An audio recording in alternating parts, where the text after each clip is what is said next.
नमस्ते। आज बात करेंगे क्रिकेट की एक ऐसी कहानी की जो सिर्फ जीत हार से कहीं बढ़कर है। ये कहानी है एक साम्राज्य के बिखरने की, एक टाइटन के गिरने की।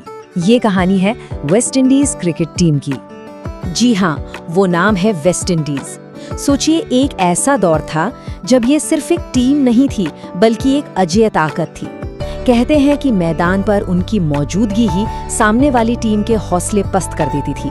उन्हें हराना अरे भाई लगभग नामुमकिन माना जाता था। तो चलिए जरा उस सुनहरे दौर में वापस चलते हैं। 70 के दशक के बीच में शुरू हुआ ये दबदबा 80 के दशक में तो अपने चरम पर था। जरा सोचिए, विव रिचर्ड्स की वो विस्फोटक बल्लेबाजी, वो 4 खतरनाक तेज गेंदबाजों का खौफ और फिर बाद में ब्रायन लारा जैसे दिग्गज।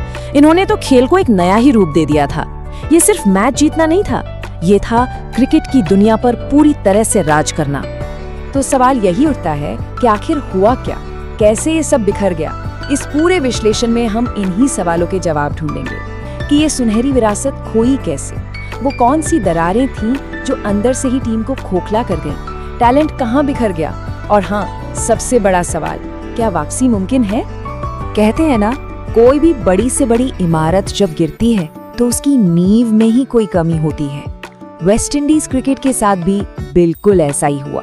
सारी की सारी दिक्कतें अंदर से शुरू हुई, मतलब क्रिकेट के एडमिनिस्ट्रेशन से।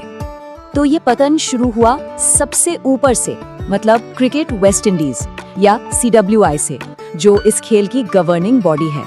सालों तक वहां गुटबाजी चलती रही, कोई लंबा सोचने वाला विजन नहीं था। अब जाहिर सी बात है, जब लीडरशिप ही भटकी हुई हो तो उसका असर तो टीम के परफॉर्मेंस पर पड़ना ही था। और इस दरार की एक बहुत बड़ी वजह थी प्लेयर्स और बोर्ड के बीच कभी न खत्म होने वाली लड़ाई। सैलरी को लेकर, कॉन्ट्रैक्ट को लेकर, सिलेक्शन पॉलिसी को लेकर विवाद इतने बढ़ गए कि ड्रेसिंग रूम का माहौल ही खराब हो गया। और नतीजा, कई बड़े बड़े खिलाड़ियों ने नेशनल टीम से ही दूरी बना ली। यहाँ एक और बात समझनी जरूरी है, वेस्ट इंडीज कोई एक देश नहीं है, बल्कि कई कैरेबियन द्वीपों का एक ग्रुप है। और अक्सर इन अलग अलग द्वीपों के बीच की जो रीजनल पॉलिटिक्स होती थी ना, वो हम बनाम वो वाली भावना, वो नेशनल यूनिटी पर भारी पड़ जाती थी। ऐसे में एक मजबूत एकजुट टीम बनाना हमेशा ही एक चैलेंज रहा। तो ये तो हुई एडमिनिस्ट्रेशन की बात। अब आते हैं दूसरे बड़े कारण पर। देखिए, जब किसी पेड़ की जड़ें ही कमजोर हो जाएं तो वो ज्यादा दिन खड़ा नहीं रह सकता। वेस्ट इंडीज क्रिकेट का जो सिस्टम था ना, जो नए टैलेंट को तैयार करता था, वो सिस्टम ही चरमरा गया था। ये सब एक चेन रिएक्शन की तरह हुआ। सबसे पहले डोमेस्टिक क्रिकेट का स्ट्रक्चर कमजोर पड़ गया, पिचें खराब, कंपटीशन का लेवल कम। इसका सीधा असर उस पाइपलाइन पर पड़ा जो नए प्लेयर्स को इंटरनेशनल लेवल के लिए तैयार करती थी, और वो पाइपलाइन एक तरह से टूट चुकी थी। और फिर आया T20 लीग का जमाना, और इसने तो जैसे पूरा खेल ही बदल दिया।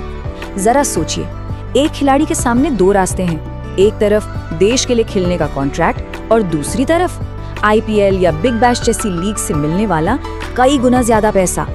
चुनाव ज्यादातर साफ होता है, और यही उस समय की आर्थिक सच्चाई थी। तो इसका सीधा असर क्या हुआ? Chris Gayle, Dwayne Bravo, Andre Russell, ये सब जो मैच विनर थे, ये बन गए T20 स्पेशलिस्ट। इन्होंने देश के लिए खेलने के ऊपर फ्रेंचाइजी क्रिकेट को तरजीह दी। नतीजा ये हुआ कि नेशनल टीम को अपने सबसे बड़े सितारों की कमी लगातार खलती रही। क्रिकेट हमेशा से कैरेबियन कल्चर का एक बहुत बड़ा हिस्सा रहा है, लेकिन जैसे जैसे वक्त बदला, समाज बदला, तो खेल को लेकर लोगों की प्राथमिकताएं भी बदल गईं। अमेरिका के कल्चर का असर बढ़ा तो बास्केटबॉल और ट्रैक एंड फील्ड जैसे खेल युवाओं में ज्यादा पॉपुलर होने लगे।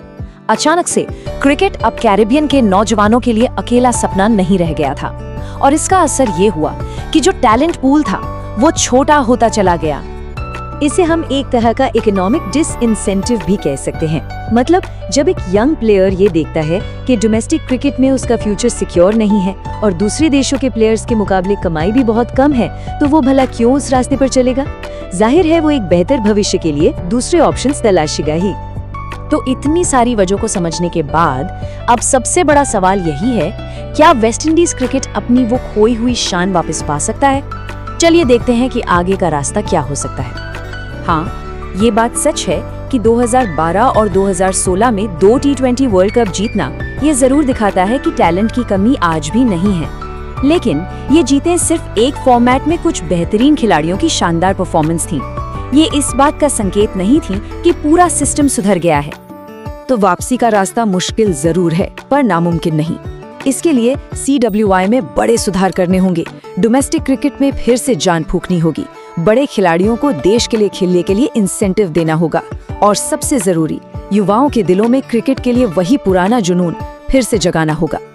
तो आखिर में सवाल यही बचता है कि अगर वेस्टइंडीज क्रिकेट का रिवाइवल होता है तो क्या ये सिर्फ एक टीम की वापसी होगी या फिर उस शानदार कल्चर की वापसी होगी जिसने एक जमाने में पूरी दुनिया पर राज किया था?